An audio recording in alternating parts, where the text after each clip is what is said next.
I welcome you all to this interaction meeting of 2000 batch of IAS with Honorable President of India. And we are grateful that he has spared time from his busy schedule to meet with the IAS officer trainees. Sir, today 183 officer trainees are present here. Of these, 178 officers are from the 2000 batch of IAS, 2 are from the 2012 IAS batch, and 3 belong to Royal Bhutan Civil Service. Sir, as you may be aware, IAS officers undergo 2 years of induction training before assuming their first professional responsibility as STM in the field. The main objective of this training is to provide an overview of the public administration to the fresh entrants and to help develop esprit de corps amongst officers of different services. Sir, we are honored that they have this opportunity to interact with you today and learn from your vast and varied experiences in public life. Sir, your words of wisdom and advice will act as a constant source of inspiration for these young officers throughout their career and will motivate them to perform their duties with integrity, devotion, and professionalism. On behalf of the Academy, I welcome you and thank you for your time, sir. Sir, it is my proud privilege to talk to you about a collective experience of a very special journey through the expanse of India called Bharat Darshan or the Winter Study Tour. Lawrence Durrell once said, "Travel can be the most rewarding form of introspection." And so, sir, a batch of 180 IAS officers and 3 officers from the Royal Bhutan Civil Services were divided in these 10 groups and were designated routes to experience administration in all its manifestations. I feel Bharat Darshan has a threefold objective. 1, to feel India. Now, we have traveled through India in our capacity throughout our lives, but this time it was like breathing India. So I think we felt India much better. 2, learning from the people who are actually making a difference on the field. And 3, teamwork and leadership. When you're thrown in this diverse travel group, it's teamwork which starts building up. So these are the 3 objectives which we undertook while we were on the Bharat Darshan. During this travel, the expectations of the people were right on our face. We were seen as change agents, raring to go. The feeling itself brought a new reality which was different from the classes and training in the academy. These all formed part of an experiential learning, and it would remain in our subconscious mind, which will in some way affect our reason and beliefs when we are in prominent positions or critical positions in our districts. Meeting you and seeing you, sir, once again, especially at the precincts of the most prized abode in this country, it is indeed an honor. It is indeed an icing on the cake for our tour to end on this note. Kindly bless us for our future, sir. Thank you. Henry Miller once said, "One's destination is never a place, but a new way of seeing things." Just as Swami Vivekananda undertook a long journey across the length and breadth of the country for over 3 years in search of the soul of India, just as Mohandas Karamchand Gandhi, a young barrister, found a new destination in India's freedom struggle after having travelled to every nook and corner of the country. We have realized that travel has in it an immense potential to transform. At the end of 8 weeks of travel and togetherness, we have not only witnessed some of the harsh realities out there, but also unraveled the true all-embracing Indian in each one of us. It has been a process of making India our own in several ways, in our own unique ways. Lest we forget, we also had a helicopter vision of the enormity of responsibilities that we as administrator are to take on tomorrow. To conclude, the timeless Rumi says, travel brings love and power back to oneself. And this travel surely did more than anything else. Love for our country, love for one another, and love for our fellow Indians. Power from within and without, with the enormity of responsibilities. We are greatly beholden to you, and what better way to end this great journey called Bharat Darshan than in this historic Darbar Hall with a grand finale of having this priceless opportunity to share some vignettes and experiences to the first citizen of the country. Thank you very much. Truly humbled.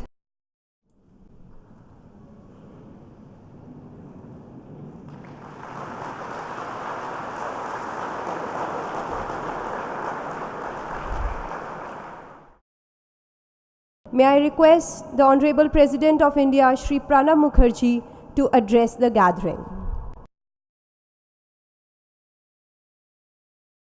At the very outset, I welcome all of you to this historic hall, which is known as Darbar Hall. As you are noticing around you, the magnificent columns, the great dome, and also portraits of some of the illustrious Indians who shaped the contemporary India. And this hall has witnessed many momentous changes in our national life. I am glad to have this opportunity of inviting young men and women who are going to be at the helm of the affairs of our country for the next 30-35 years. When you have entered into this most important civil service, which is Indian Administrative Service, and after completion of your training, I understand it is quite exhaustive, in-depth and perceptive training procedures and programs. You will be posted in your assigned states and will begin your administrative career. Some of you may reach at the pinnacle, but most of you will have very major responsibilities, either in the states or at the federal government. Indian civil servants from its inception, if I remember correctly, the first Indian civil servant, there were civil servants even long before that, was Rabindranath Tagore's elder brother, Satyendranath. He was the first Indian to be successful in this competitive examination and got this assignment in 1869. And since then, this practice is going on with little bit interruption during the 2 world wars. And after independence, the service was converted into Indian Administrative Service. I will conclude by reminding you a very oft quoted quotation of Mahatma Gandhi, our father of nations. He said this to everybody who were in the role of the policymakers. I quote, this is the talisman which Mahatma Gandhi gave to us. I quote, when you are in doubt or when the self becomes too much with you, recall the face of the poorest and the weakest man whom you may have seen and ask yourself, if this step you contemplate is going to be of any use for him, will he gain anything by it? Will it restore him to control over his own life and destiny? In other words, will it lead to Swaraj for the hungry and spiritually starving millions? Then you will find your doubt and yourself melting away. Unquote.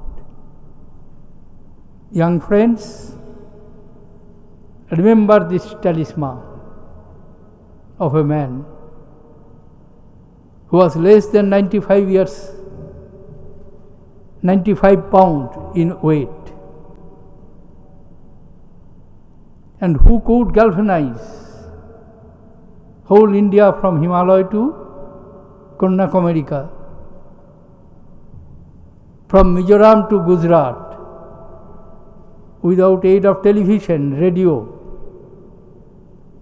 by his simple, strong moral courage and conviction. Thank you, ladies and gentlemen.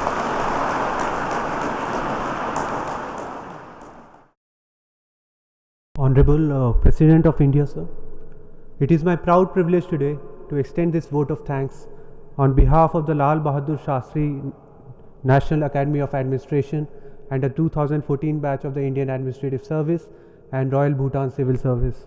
So first of all, we would thank you for taking this valuable time out of your busy schedule for us. And then we also thank you for sharing your wisdom and experiences on wide range of topics such as the transformation of Indian economy and the challenges it's going to pose us, and the very valuable advice at the end on how we should cope up. But sir, on our part, we assure you that the message which you have given to us today, and not only like in terms of the words which you have spoken to us today, but also through your actions which you have undertaken throughout your long and illustrious career in the public service, is going to be instrumental in shaping us and developing us into people's servants. And sir, in the moments of doubt which we will face during our career, I'm sure we will keep on looking at you as a source of our inspiration as our president. Thank you, sir.